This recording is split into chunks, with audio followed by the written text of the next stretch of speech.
बिस्मिल्लाहिर्रहमानिर्रहीम। बिस्मिल्लाहिर्रहमानिर्रहीम। हज़रात मोहतरम, आप हज़रात दरस से हदीस समाअत कर रहे हैं। अब बुखारी शरीफ से हमारी हदीस नंबर जो है वो 50 है।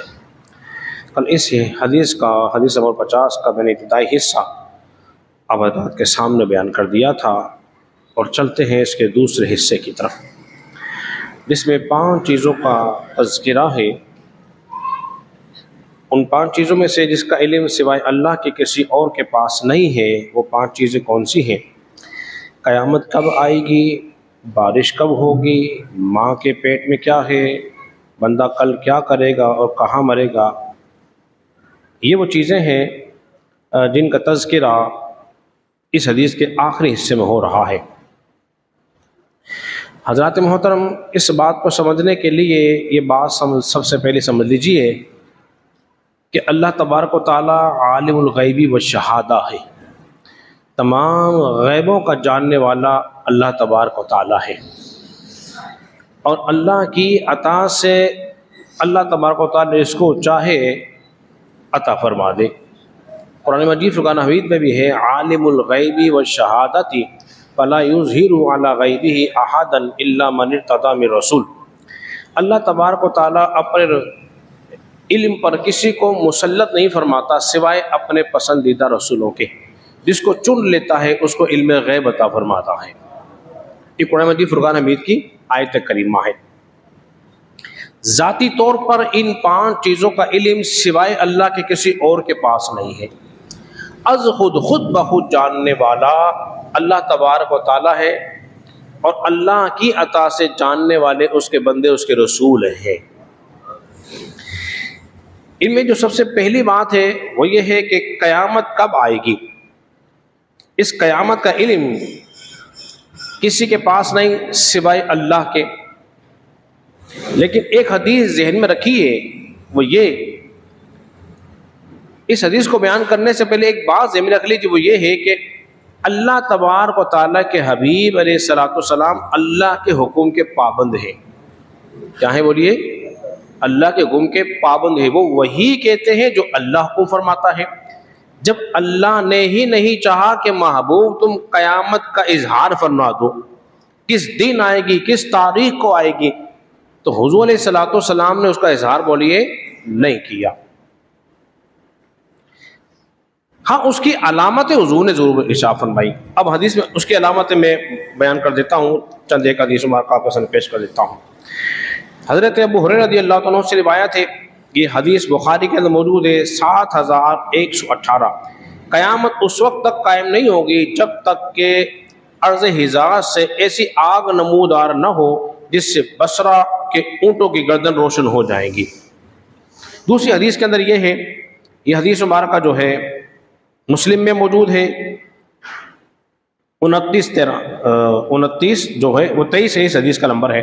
अबू दाऊद मौजूद है, तिरमिज़ी मौजूद है, मुस्नद अहमद बिन हंबल मौजूद है। लेकिन पाक सल्लल्लाहु अलैहि वसल्लम ने शाह फरमाया, क़यामत उस वक्त तक कायम नहीं होगी जब तक कि 30 कज़्ज़ाब का खुरूज न हो जाए, देखिए 30 झूठे लोग दुनिया में ज़ाहिर न हो जाए। इसी तरह एक और हदीस मुबारका जो कि बुखारी मौजूद है 6506 नंबर है, मुस्लिम में भी हदीस मुबारका मौजूद है।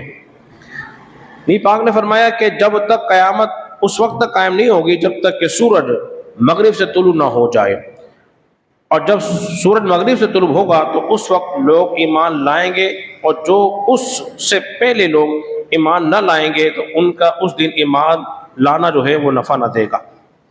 इसी तरह एक और हदीस मुबारका जो कि इसका हदीस नंबर तिरमिज़ी में 2188 है, फरमाया उस ज़ात की कसम जिसके कब्ज़े में मेरी जान है, क़यामत उस वक्त तक कायम न होगी जब तक कि दरिंदे इंसानों से बात न कर ले।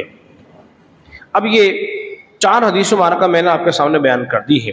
सूरज मगरिब से निकलेगा, दरिंदे इंसानों से बात करेंगे, और 30 झूठे नबूवत का दावा करने वाले कज़्ज़ाब पैदा होंगे, और हिजाज से आग नमूदार होगी। ये 4 हदीसें जिनमें क़यामत का तज़किरा मौजूद है। अब समझ लीजिए इस बात को, वो ये कि रसूलुल्लाह सल्लल्लाहु अलैहि वसल्लम को देखिए, आपने दुनिया बनी उस वक्त से लेकर क़यामत तक बल्कि जन्नती के जन्नत में जाने तक के और जहन्नुम के जहन्नुम में जाने तक की खबर इरशाद फरमाई है। ये कयामत और जन्नत में जाना, ये ज़ाहिर बात है कयामत के बाद की बात है, तो रसूलुल्लाह सल्लल्लाहु अलैहि वसल्लम ने इस बात को बयान फरमा दिया है। अब रही वो बात कि माँ के पेट में क्या है। माँ के पेट में क्या है कौन नहीं जानता सिवाय अल्लाह के। ज़ाती तौर पर बोलिए अल्लाह के सिवा कोई नहीं जानता, मगर साइंस ने बड़ी तरक्की कर ली है। वो बता देती है कि माँ के पेट में क्या है, बेटा है कि बेटी है। आलात की बुनियाद पर खबरें दी जा सकती हैं, दी रही हैं, हम उन्हें मानते हैं। लेकिन ये सारी खबरें जो हैं वो कतई नहीं है बल्कि जन्नी है। क्या है? जन्नी है। रसूलुल्लाह सल्लल्लाहु अलैहि वसल्लम इरशाद फरमाया, मुस्लिम हदीस में मार्का मौजूद है, नुतफा माँ के पेट में 40 दिन रहता है, फिर 40 दिन खून बनता है, फिर 40 दिन लोथड़ा बनता है, फिर इसके बाद फरिश्ता आ जाता है, लिखता है। अल्लाह फरमाता है, फरिश्ते से कहता है लिख। फरिश्ता कहता है क्या लिखूं? उसका नेक होना, बद होना, क्या करेगा, हज करेगा, जितने माल करेगा, रोजी कहां से कमाएगा, फरिश्ता सब कुछ लिख देता है। अब जरा गौर करें, जिस फरिश्ते को तमाम बातों का इल्म है, किसने दिया है? अल्लाह ने। जिस अल्लाह ने फरिश्ते को इल्म दिया है, उसी अल्लाह ने अपने नबी को भी इल्म गैब दिया है। बात समझ लिया आपने? अबू बकर सिद्दीक का विसाल का वक्त करीब आया ना, आपने अपनी बेटी से कहा कि विरासत में तुम्हारी एक बहन और भी है। अबू बकर सिद्दीक की जो बीवी थी वो हामिला थी। कहने लगे अब्बाजान मेरी तो एक ही बहन है। फरमाया तुम्हारी माँ के पेट में जो बच्चा है ना, उससे बेटी पैदा होगी, उसका भी हिस्सा है। ये जो औलिया अल्लाह हैं उनकी करामात का इज़हार भी होता है। समझ बता आपके? तो वो जो कश्फ है, एक होती है कश्फ, एक होती है वही कतई होती है। कश्फ जो है वो जन्नी होता है, उसमें गलती भी हो सकती है, लेकिन वही में गलती का इम्कान बोली मुमकिन नहीं है। इसी तरह बंदा कल क्या करेगा और कहाँ मरेगा। देखिए हम कितने प्रोग्राम बनाते हैं, हमने कल क्या क्या करना है, कल कौन कहाँ मरेगा कोई नहीं जानता सिवाय अल्लाह के ज़ाती तौर पर। मगर जब अल्लाह तबारक व तआला अपने नबियों पर फजल फरमा देता है तो वो जानते हैं कि इस बंदे ने कल जाके कहाँ मरना है। बुखारी में हदीस मार्का मौजूद है इस बारे में। जब जंग बदर हुई ना, और जंग बदर से एक रात पहले नबी पाक सल्लल्लाहु अलैहि वसल्लम ने फरमाया फलां यहाँ मरेगा, फलां यहाँ मरेगा, फलां यहाँ मरेगा। नाम ले लेकर हुजूर ने, साहबा ने फरमाया जहाँ हुजूर ने छड़ी लगाई थी हमने उस निशान को रोक कर लिया।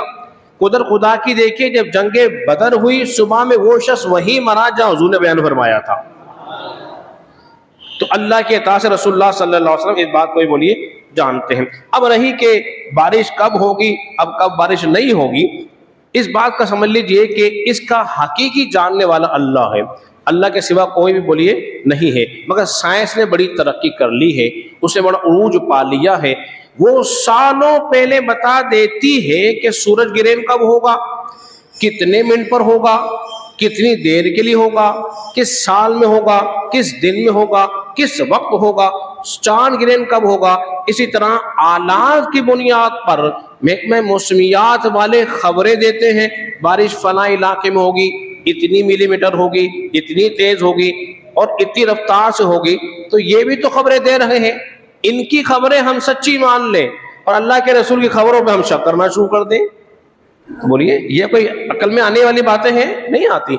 हम ये कहते हैं अल्लाह ने असबाब के साथ, असबाब जो मुहैया कर दिए हैं उनसे वाज़ेह हो रहा है, उनकी पेशगोई बोलिए कतई नहीं है, जन्नी है, हो भी और ना भी होगी। मगर रसूलुल्लाह सल्लल्लाहु अलैहि वसल्लम जो गैब की खबर दे रहे हैं वो जन्नी नहीं है, वो कतई ही है। जैसा हुजूर ने फरमा दिया वैसा ही होगा। आखिरी बात मैं अपनी गुफ्तगू खत्म करता हूँ वक्त के पेश नजर। देखिए एक शख्स नबी पाक सल्लल्लाहु अलैहि वसल्लम की वही लिखा करता था, आपने फरमाया उसको ड्यूटी लगा दी। बाद में वो ईसाई हो गया, फिर गया और कहने लगा मातल्लाह मोहम्मद सल्लल्लाहु अलैहि वसल्लम को वो बताए जो मैंने लिखा है, उसके अलावा कुछ जानते नहीं। जब हुजूर को बात खबर हुई ना, हुजूर ने फरमाया इसके मरने के बाद इसको जमीन कबूल ही नहीं करेगी। मरने के बाद इसको जमीन बोलिए कबूल ही नहीं करेगी।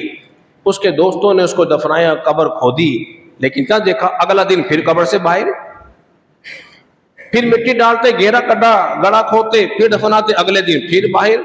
जब 3 दफा ऐसा हुआ, मालूम हुआ कि इनके नबी ने खबर बद्दुआ दी थी और खबर दी थी, इसको ज़मीन कबूल नहीं करी, उन्होंने ज़मीन पे ही छोड़ दिया। वो यहूदी को भी मालूम था कि इनके नबियों की दी हुई खबरें सच्ची होती हैं।